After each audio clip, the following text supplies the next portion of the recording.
Joe Doyle, do you want to go first? Hi, thanks. Hi, Roy. Difficult afternoon today. Was it a bit of a case of plastering over the cracks with the injuries when it came down to the bench? I know there were only 7 people available. Yeah, it wasn't so much that. It was the fact of the quality of the players that we were missing through injury, and the fact that so many others who really could have done with a rest after playing 2 matches in 4 days, 3 in a week, we were having to sort of patch them up to get them out there, really, because if I'd have listened to the sports science and medical department, they wouldn't have played either, because we were so worried about them getting a serious injuries. I thought the players did remarkably well. I thought that we started the game extremely well. I thought throughout, we're playing one of the top teams in the land. I mean, at the moment, the form they're in, they're right up there, really, with Man City. So I thought that to keep them at bay like we did, and to keep in the game for as long as we did. And I thought the second goal, which was a deflection, was a bit unfortunate. Who knows? You know, we might even have got a positive result from the game. But I still feel very positive about the match, and very, very proud of the way the team performed. Okay, and like you said, missed opportunities there. What did you make of Andros Townsend's chance in the first half? Well, I mean, they missed a couple of chances like that too. I mean, it's a chance, of course it is. You know, he had to run a long way. He was under a little pressure when he shot, and he struck it well, and it now he missed the post. I think that's, you see them all the time in every game of football that's played. So I don't make anything of it. I make a lot of Andros's performance today. I thought he was excellent. I thought that what he put in really summed up what we as a team were putting in, and. I was concerned coming here. I knew it would be very, very tough. I knew that they'd be on the front foot. And of course, I also know what great quality they have as a team. But I really can't ask any more of the players today and what they gave Crystal Palace Football Club. Thank you. If you can use the emoji if you want a question, please, that would be helpful. Matt Wisnam from The Athletic. Hi, Roy. Just you kind of touched on it there, but just on Christian Benteke's injury, obviously he scored, I think, 5 goals his last 5 games. How much of an impact did that make on today? And also, like, on that note, did it kind of change the way that you played? You sort of set your team up to play the game? Would you have maybe done it a little bit differently had he been available? I'm not certain I know what you mean by, setting up to play. I mean, we probably would have still played with 1 centre forward and 2 wide forwards. Andros would still have played, and it would have either been Jordan or Wilf on the other side. So it wouldn't have changed in that respect. It wouldn't have changed the 3 midfield players. But of course, if Benteke had been fit, he probably would have played. If Luka Milivojevic had been available, he would have played. If Eberechiezi had been available, he'd have played. If MacArthur had been available, he might well have played. All of these things really are, what we have to contend with. But most importantly, we have to contend with this is a 3rd very tough game in a week. Our programme at the end is Aston Villa, which is not an easy game. Then it's Arsenal, where we play extremely well and, lose in the 91st minute, a match which we definitely hadn't deserved to be behind in. And then today we come up here and we make a good fist of the task that we have confronting us, i.e. to stop Liverpool winning the match and getting into the Champions League with their, if you take Virgil van Dijk and Gomez out of it, they got the 2 young centre-halves, but all the others, we're talking world-class players. 2-0, yeah, would have been nice if we could have won 2-0, but, let's be realistic. That for us to have won 2-0 here today, it wouldn't have been a question of playing a slightly different team or a slightly different formation. We'd have had to be very fortunate. And did you consider bringing Jean-Philippe Mateta on at any point? Was there a particular reason that you didn't sort of decide to go with him from the start in place of Benteke? No, it's just a choice of players. He's available, but we preferred or thought that our purpose would be better served by having someone like Wilf Zaha playing up front, because with his pace and skill, we thought he might cause the young centre-backs a few more problems. I think they'd have been happier playing against a big centre forward of Mateta's type that they could have, fought a physical battle with, and we thought that Wilf playing up there might cause them more problem, and that certainly looked like it was going to be the case in the early part of the game. But we couldn't establish good enough possession in the midfield as the game wore on. But that's because this team we played against are very, very athletic and very, very good at pressurising the ball, and they don't give you much time. So it's not always that easy to find the passes and show the composure you'd like to show. Thanks very much, Roy. Right, Matt. Thank you. We'll go to Paul Joyce, please, on the Times. Hi, Roy. Hello, Paul. Hi.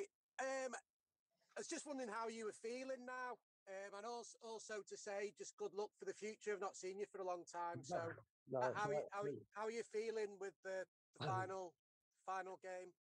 Yeah, I think the answer's strange, really. I mean, luckily I've had a little bit of time to prepare it, which is good. But it's been a whirlwind, if you like, of 4 to 5 days, and there's been so many fantastic moments in that 4 to 5 days. You know, the press conference and the way that was received, and then of course the reception at the game on Wednesday night, which was really very, very special. You know, guard of honour from both teams. You don't expect or see that very often. And then, of course, Friday was the presentation to Ray Lewington and myself and the players, and that was a really incredible moment. And then I've had to try and process all of that and then get ready to come to Anfield for the final game, a game which we always knew was going to be a very, very difficult one for us, and especially with a team that, you know, we've had to patch up a little bit because we've had so many important players missing. So now I think I'm just pleased in a way that it's over. I'm pleased that we've got through the game without any catastrophe or disasters. I think that we showed that we are a very honest and hard-working team that respect the integrity of the league.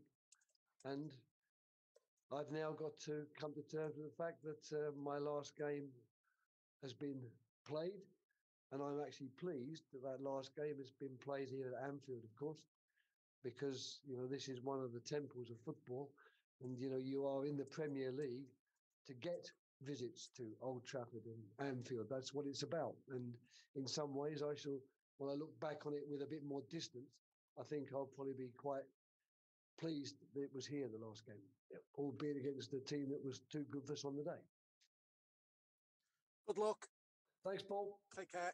Thanks, Paul. 2 more. We're going to go to Rob Harris, and then we're going to go to Andy McSteen. Rob, are you there? Can you hear me okay? Yeah, we can. Yep. Congratulations, Roy, on everything as Thank you. move on. During the game, actually, it was announced that you're moving on to start looking to the future by taking this role, looking at the future of football on the government panel. Is that the sort of thing you now want to do in your next stage? How you can help football? And what you plan to do? I didn't hunt that job down. I was just flattered that I got a phone call. I think it was on Saturday, Joe, was it, or Friday? Friday. Got a phone call, you know, from the minister's office, and Tracy Crouch asked if I would be available and would be prepared, of course, to help out on her panel. And I was very flattered that she'd thought of me and asked me, and more than happy, of course, to offer my services. What purpose they're going to serve, I don't know, but I do believe very much in the inquiry, and I do believe very much in the idea of having football looked at from all angles. And I'm just pleased to be able to play a part if Tracy thinks I'm able to play a part. But it's not exactly a job as such. It's just something which I'm asked to do, and it would just mean, I believe, you know, taking part in some discussions on a regular basis. Thanks. Enjoy the break. Yeah, thanks. Thanks, Rob. Okay, we'll finish off with Andy McSteen. Thank you. South London Press. Thank you, Joe. Hello, Roy. Hi, Andy. It wouldn't be right if I didn't ask you about injuries, Roy. It seems to be one of the things that we've talked about a lot in these press conferences. Obviously, James Tompkins and Czech went off with injuries, and Batshuayi wasn't in the squad at all. Could you just maybe update on Tompkins and QRT, and just obviously Mishy's going back to Chelsea now, but just something about him? Yeah, he had a back problem, so he didn't feel. Good morning. This is your captain speaking. Here we go. We all have something that makes us fly. For us, it's you. Cancer is life-changing. That's why we promise to help you at every step. From fast diagnosis to breakthrough cancer drugs and treatment, and vital emotional support from oncology and mental health nurses. That's the strength of our Cancer Promise.